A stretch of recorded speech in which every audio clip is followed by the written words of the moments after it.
एक मुस्लिम लड़का एक महिला से कहता है कि जो ये तस्वीर में दिख रहा है लाला की तरह का, ये कोई बच्चे की तरह, ये मुझसे बातें करता है, मुझे अपने पास बुलाता है, इसके नयन चलते हैं और ये एक तिरछी सी नजर करता है मेरी तरफ और ये बहुत मुस्कुराता है। ये है कौन और इसको क्या बोलते हैं, इसका क्या नाम है? तो वो महिला उसे जवाब देती है कि चल हट, तू पागल है, ऐसा हो ही नहीं सकता, ऐसी बातें नहीं होती हैं। वो कहता है कि नहीं आंटी, ये मेरा भ्रम नहीं हो सकता, ये मुझे बुलाता है, मुझसे बात करता है, मुझसे खाने की भी कहता है, खाना भी मांगता है। ये कौन है? मैं इसको नहीं जानता। ये किसकी तस्वीर है? ये क्या ये इस दुनिया में है या कहीं और पर है? तो दोस्तों, उसके अंदर इतने लाखों सवाल होते हैं कि उन सभी के उसे जवाब चाहिए थे।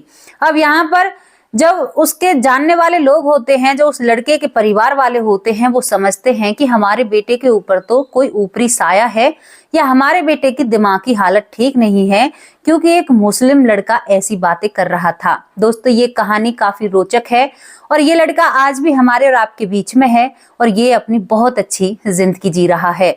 ये वो कहानी है जो भगत को भगवान से जोड़ती है और जब भगवान किसी को अपना बनाना चाहते हैं तो उसे अपना बनाने से कोई भी नहीं रोक सकता, चाहे कितनी भी बाधाएं आ जाएं, चाहे कितनी भी मुसीबत आ जाए। तो चलिए आपको कहानी की तरफ ले चलते हैं, जहां पर एक मुस्लिम भक्त बना कान्हा का बहुत बड़ा भक्त, जिसकी शायद लोग मिसालें देते हैं।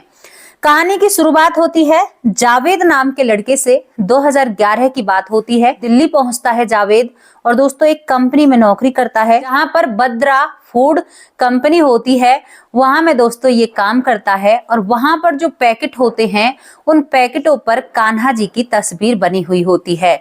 2011 की बात होती है और इसके माँ का नाम फातिमा है, पिता का नाम मोहम्मद शहजाद है। इसकी माँ का नाम फातिमा है, पिता का नाम मोहम्मद शहजाद है। ये एक मुस्लिम है और ये इस कंपनी में काम करता है। अब मैंने आपको बताया कि जिस पैकेट पर ये कान्हा को देखता है, अब ये उसकी तरफ घूरता ही रहता है और अपने काम को करता रहता है। इसको काफी दिन हो जाते हैं घूरते घूरते। अब एक दिन जो उस फैक्ट्री में एक और महिला काम किया करती, जिसे ये आंटी बुलाया करता, वो इसका बड़ा ख्याल रखा करती। वो कभी ये भेदभाव नहीं किया करती कि वो खुद हिंदू है और ये लड़का मुस्लिम है। वो इसका खाने पीने का बहुत ख्याल रखा करती।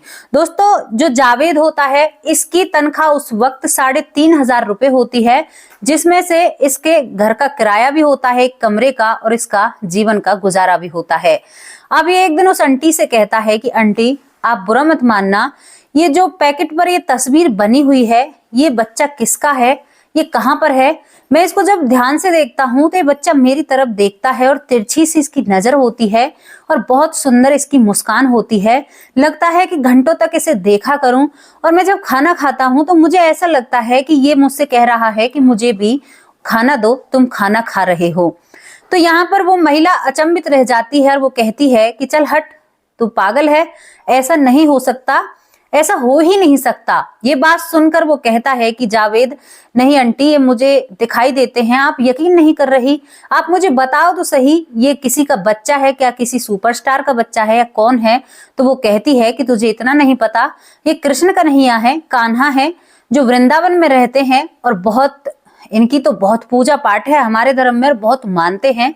तो वो यहाँ पर जब खाना खाता है, जो जावेद होता है, तो कान्हा जी के लिए पहले खाना निकालता है और उसके बाद खुद खाना खाता है।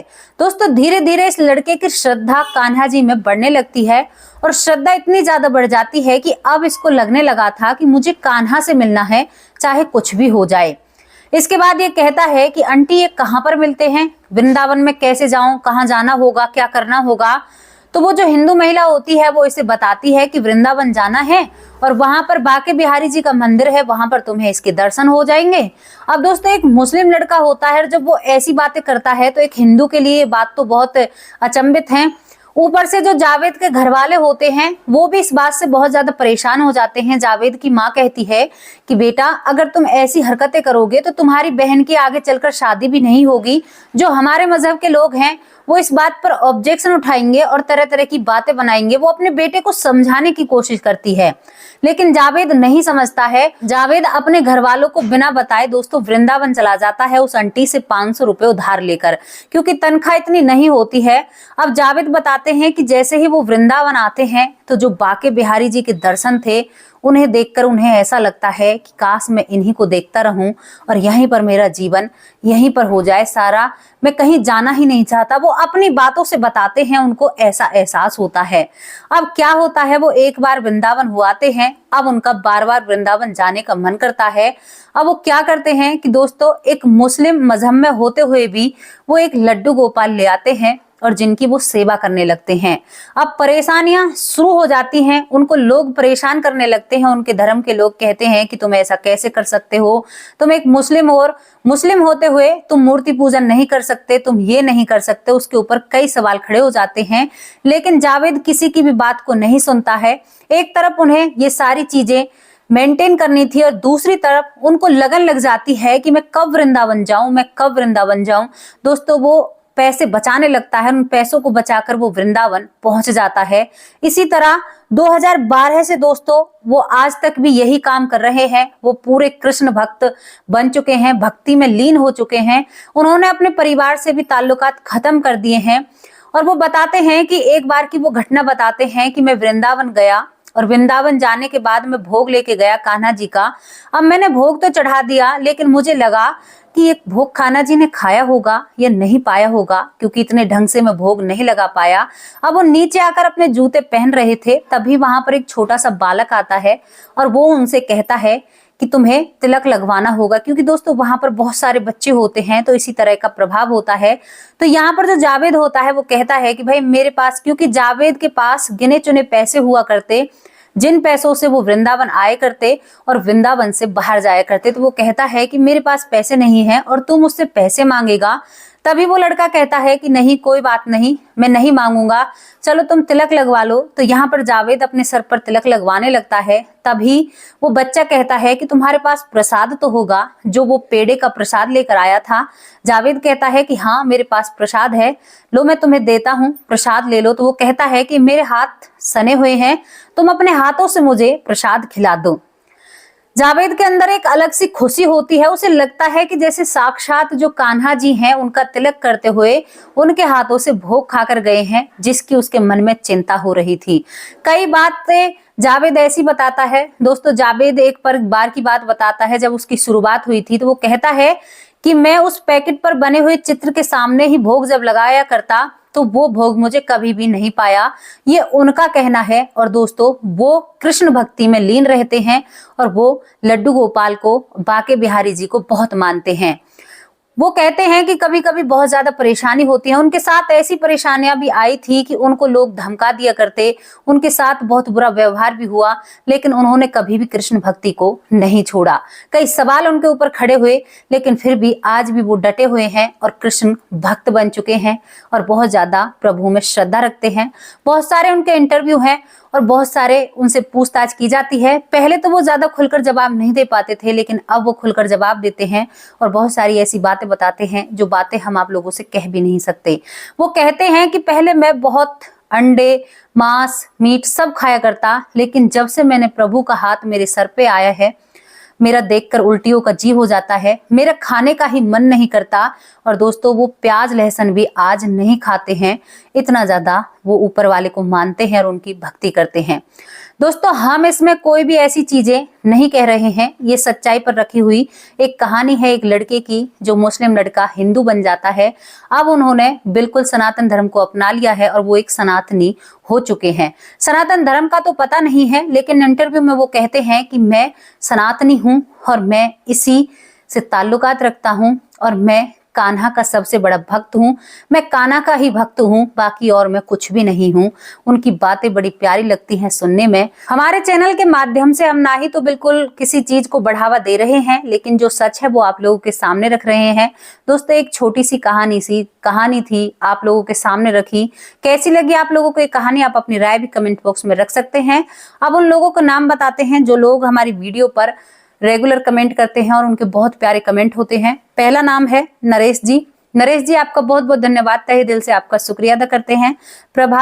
प्रभा जी आपका भी बहुत बहुत धन्यवाद करते हैं। और दोस्तों आप लोगों को एक चीज बता दें, जो महिलाएं हैं वो हमारे चैनल पर बहुत अच्छे कमेंट करती हैं और बहुत अच्छे से हमसे जुड़ी हुई हैं, मानो जैसे ही मेरे ही परिवार की हों।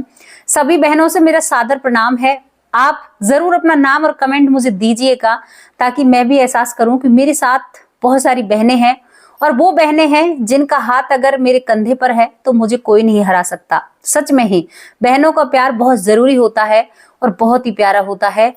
प्रभा जी आपका तहे दिल से शुक्रिया अदा करते हैं। रामेश्वर दत्त शर्मा बहुत बहुत धन्यवाद आपका। सुमन पासवाना जी आपका भी तहे दिल से शुक्रिया अदा करते हैं, आपका कमेंट बहुत प्यारा था।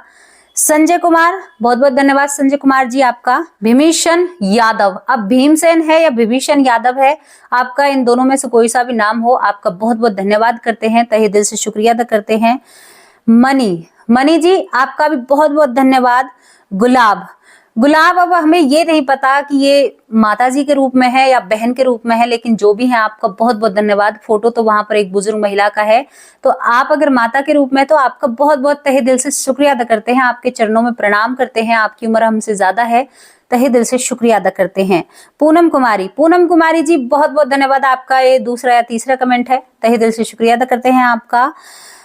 राकेश राणा देवों की भूमि उत्तराखंड से, राकेश राणा जी आपका बहुत बहुत धन्यवाद, स्वागत है आपका हमारे YouTube चैनल में, और आपका तहे दिल से शुक्रिया अदा करते हैं। आपका कमेंट बहुत प्यारा था और बहुत अच्छा होता है। अब यहाँ पर सीमा जयपुरी आपका सरनेम है, मुझे नहीं पता क्या है, लेकिन आपका भी तहे दिल से शुक्रिया अदा करते हैं आपके सपोर्ट के लिए, आपके प्यार के लिए। आप सभी लोगों के कमेंट बहुत अच्छे होते हैं।